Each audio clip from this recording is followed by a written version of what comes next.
Geronimo! It's time for roll call! Zato! Present and accounted for. Pyro! Alright! Time to get cooking. Solini! Seriously? This is the best you could do for TTS? Give me a break. We're settling with this for now, but I really would like to find someone to voice her for me, because I can't do a girl voice to save my life. I got it off of Speechify if you're curious. Hey dorks, this voice is only temporary, you hear? Jared had to pay over 100 American currencies to give me this. He'd better find a real actor soon, or else. Oh man, that's so funny, Salini. Your voice is so stupid. Cut it out, Pyro. That's it. I'm going out for a while. Maybe I'll do some lateral lunges. I'm already here, so you don't have to call my name. Can we just get this intro over with? Yes, please. This intro is already long enough. Seriously, get to the video already. Actually, no. Wait, I need a complaint. Seriously, look at me. Can't you get my hunch perspective correctly once? Also, look at my fucking hair. It doesn't look correct at all. Alright, let's get on with it. We're talking about Gex levels today. As the title suggests, we're ranking the levels from least to best, in my opinion. My friends here are going to give insight as well. Also, no bonuses or bosses. Let's go. And the worst level of the game is... What? You didn't think Titanic would be at the bottom? This level sucks. The level introduces a new mechanic for swimming underwater. The swimming is not very good, though. You can say that again. The swimming parts suck. There's also these annoying shark enemies that are a pain in the ass to kill without also taking damage. Yeah, and let's not forget the cave. No one wants to do a maze, let alone a maze underwater. Or maybe it's just because you're too stupid, Pyro. That could be it. Even the parts that are above water aren't very good, as you just climb up some stairs, do a couple jumps, and walk around puddles. The last part of the level is the best part of the level in my opinion, as it's oddly the only place in the game that they encourage you to use the tail bounce. Pretty interesting. Yes, it is quite odd. It is the only place in the game where they want you to use the tail bounce. Anything to say, Igni? I did not like it. Yeah, me neither. Number 13. The second prehistoric level, known as This Old Cave. There's just something about the level design that annoys me. Not only that, but the two prehistoric levels has those pterodactyl enemies, and I hate those things. Uh-huh. Those things are really annoying. They fly around in circles, and then you try to hit them, and it never lands. It's stupid. The entire point is to wait for them to swoop in on you, then you evade it, and then hit them. Come on, guys, it's not that hard. I actually kind of liked this level. Ow! Igni, are you for real? Yes, I do. I think the wall climbing with dodging the lava is a nice idea. Yeah, the wall climbing was kinda neat. I also think the bouncy flowers was a neat mechanic, even if there's a couple of slightly annoying jumps with them. I also think it's neat that you can see the end of a mission from another mission. One minus this level has is that it has the ice power-up, and I don't want to remember those Lystri bastards. Number 12. It is the second space level, and let me tell you, this level is a pain in the asteroids. Wait, was that a joke? Where you say the name of the level, but in a different context? Yes, Zato, it was.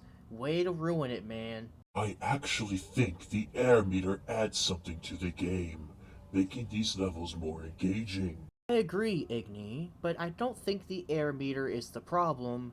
It's the platforming. Most of the level is pretty fine, but there's a couple of places where you need to do a bunch of jumps at a weird camera angle, and it really gets on my nerves. Come on, this level's not that hard, guys. I can even do the 5 satellite mission. Well, to be honest, I don't like this space theme anyway. Space is too cold for me. Number 11. The first Scream TV. Very curious. What is it about this level that you don't like? To be quite honest with you, I don't really have an issue with the following levels. It's mostly just down to personal preference of which ones I like more. And for this level, it's just very Like, it's fine, and it has a couple of cool parts, but it's just a level I never really cared for that much. You gotta love the part with the toilets, though. That part's genius. Yeah, that part is kind of amusing. It also gives an excuse to make your fire power-up run out early, although it's possible to carry it past the water.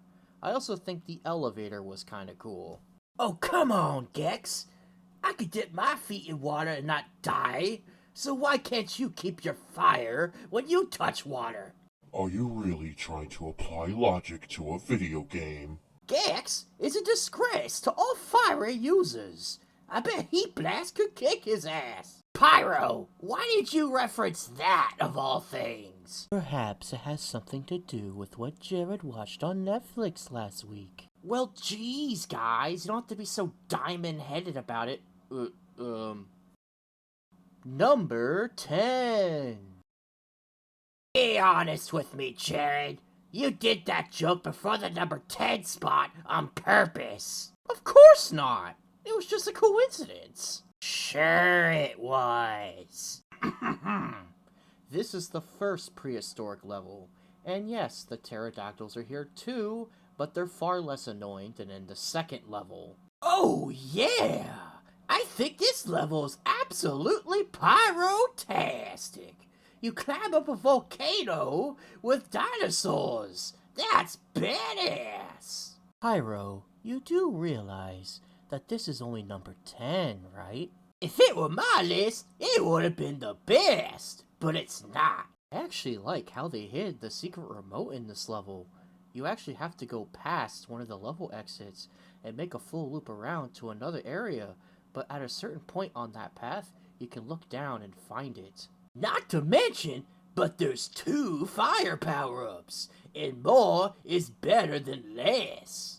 Come on, Pyro. Everyone here knows that you ain't like this level because of its volcanic landscape. You should be quiet, Nist. You haven't been constructive one bit in this entire video. Shut up, Igni. I'm not here to be constructive. I'm here to make the video funnier. Number 9. It's the second Kung Fu level. The main thing that keeps this one from getting higher is that really irritating section near the beginning of Mission 3 where you have to do a couple of very obnoxious jumps.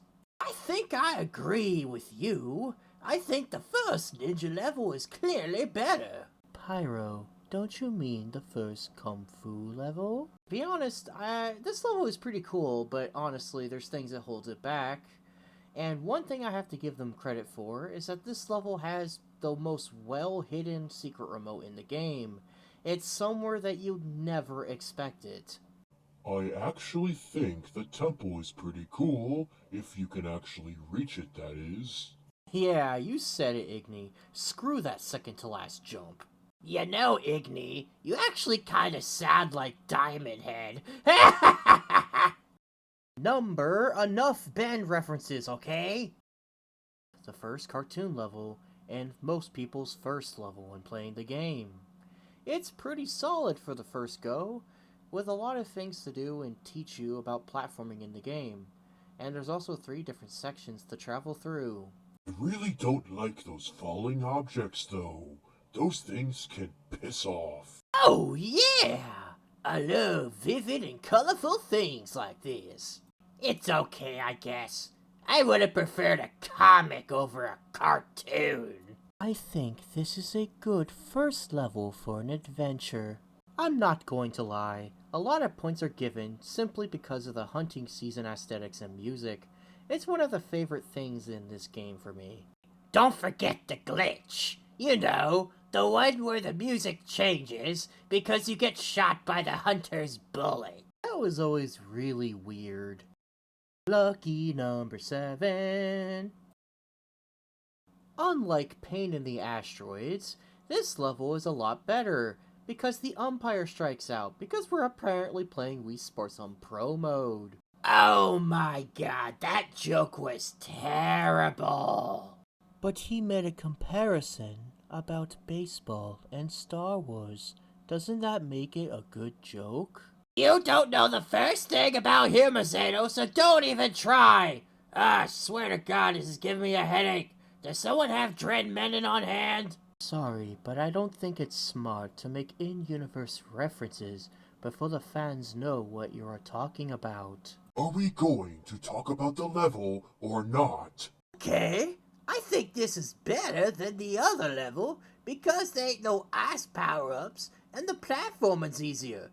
Not only that, but you get to ride a rocket ship. Alright, I'll admit it, the secret remote is hidden pretty well in this level. You gotta jump on a ship that you think is an enemy, but is actually a platform. Pretty smart. By the way, have any of you found Fox Mulder's sister yet? Oh my god! Number 6. Second, Scream TV. One of my favorite aspects of the level is how connected everything feels. You often enter rooms you've been to already, but in inaccessible locations. Remember how there's this slide near the end of Mission 1? Why is it even there? There's barely anything to collect, and it takes a while to jump back up. It's a waste of time. Never go down there. There's this one jump that might trip some people up, because there's a pumpkin right next to where you're supposed to land. The trick is to land near the tip of the platform and then attack. If you try to commit too far to the jump, the pumpkin gets you. Any of you remember that weird room with the electricity and the guy? Was that like a reference to something? Because I don't know. Oh yeah, I forgot Mary Shelley's book was never released in Sector 2. Is anyone gonna bring up that weird remote location? Like, how is anyone supposed to know there was something behind that red thing? One of my favorite things about the level is how much wall climbing you get to do compared to most levels. Not only that, but I think that having all 3 level end TVs in the same room is a cool idea. Any of you wouldn't mind giving me that book, would you? Since when did a Crispy ever want to read a book? A fair point. Guess I'll watch the movie. There is a movie, right? Hentai is supposed to have 5 golden rings? Second Toon TV. It's a little better than the first one, I'd say. If I may inquire, I want to ask a question. Why did you reference your winter holiday for this level? Jared was just making another non-joke joke. It's something your cybernetic mind can't understand. I don't really have a lot to say on this one. I do. I think this level's pretty fun. You dodge boulders, you find a secret ship, and then raid a castle, and then blast off on a rocket. My favorite thing is that there's a secret hole that takes you to an earlier part of the level for that ship that was aforementioned. But my favorite thing about the level is this little segment where you jump up all the seesaws. I don't know why I like that part so much, but it's just fun to do that part. Let me guess. It's the music, right? I know you better than you know yourself. It's the top 4. We finally reached the circuit levels, my favorite pair of levels overall, but the first one isn't as good as the second one, but I still like doing both the missions on this one. I don't really like the aesthetic of this. It's so digital. I prefer a more natural locale. Yeah, I thought this level was pretty fun. But not as fun as the volcano, though, but still pretty good. Is this a human's interpretation of the internet, or a machine? I don't see the resemblance. Zato, what am I gonna do with you? It's copper time! Resipolis, the final challenge in the game. You do know that copper isn't always the color of bronze, don't you? I know my minerals pretty damn well. That is correct, Igni. For a final stage, I feel like this level is still a little short. Perhaps, but I still think it tests you in all the right areas. The conveyor belt parts with the fans is pretty interesting, making you actually slow down and take your time, something you don't usually have to do in platforming in this game. Hey, is it just me, or is that part where you're on the moving platforms and the enemy shoots at you while you're trying to jump pretty difficult? You just suck, Pyro. What else is new? One thing I'm disappointed about is the secret remote. It's so easy to find, it's in plain sight, it's not even hard to reach. They didn't even try with that one. Is this what you guys call disco? Yes. Those rooms with the panels. Yeah, disco was a thing back in the 1970s here. Hey, this is quite groovy. And the runner-up is... barely missing out on the #1 spot is the second circuit level. My opinion hasn't changed. Both the circuit levels are not very good in my opinion. I found this level pretty tough. I died a few times on this one. I actually kinda liked this level. It actually had a little bit of difficulty to it. Though I think it's weird how long it takes for the level to diverge. That's probably the only real problem the level has in my opinion. Having to do that whole first section each time is kind of annoying. I think this might be one of my favorites too. Again, I actually like where the secret remote is. There's a ceiling that you have to figure out where to jump to climb on top of it and go above one of the parts of the level to get to it. I think that's pretty cool. One thing I like about these two levels are those tube sections where you have to dodge the electrical bursts and not get flipped back to the beginning. The second Circuit Central does even more with it than the first one, and I specifically really like the going to the top mission. I guess I like those boost platform thingies. They let you jump all over the place. Just remember, folks, the only thing this place is missing is a baby girl. The best level of the game is... it's the first Kung Fu level, of course. What's so great about this one? I think both missions are very cool, but my favorite one is destroying the dragon. Not really the dragon itself is the best part. It's just for some reason I really enjoy the idea of moving up through different levels on the roofs. I really like it. You guys still aren't done yet? Come on, Salidi, join us. No. I'm going to my room.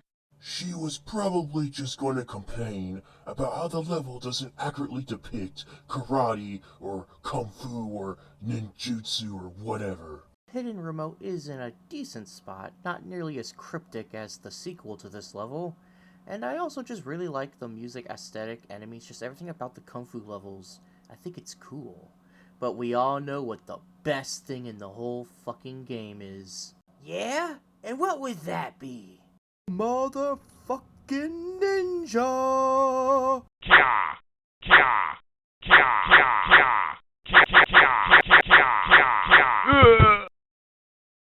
You wanna be pyro-tastic? Then you hit that subscribe button and hit the bell for all notifications, yeah! And you better support us on Patreon, otherwise I'm gonna cast something real nasty on you.